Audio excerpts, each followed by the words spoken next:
The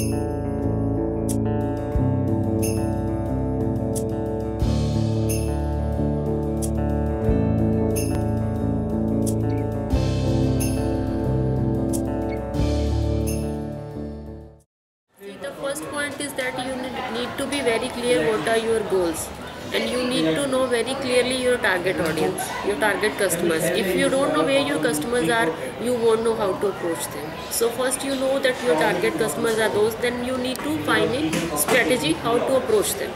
You can approach them, then there will be obstacles, there will be questions which you need to know how to answer, because when you are working on your own, then there's no boss to tell you how to approach. If there is some difficulty, sometimes there are situations when you're stuck like that and there's no one to tell you, then you need to find a solution on your own. So essentially you need to be completely self-motivated, in my opinion. Then only you can be successful at the end.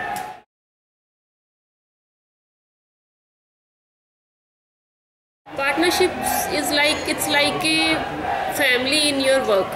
You have to have a complete trust in your partner, and you need to understand each other. You need to be very clear with each other. Then only a partnership can work. And suppose I'm working in a partnership with my friend who is an advocate. I am a technical person, so I take care of one side of my firm and she takes care of other. If we both are doing the same thing, it won't serve the purpose.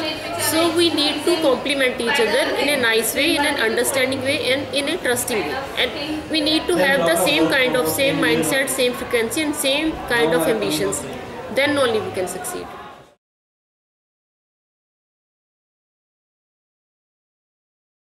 You can generate funds if you have skills. But if you don't have skills, then funds will be wasted. This is my experience.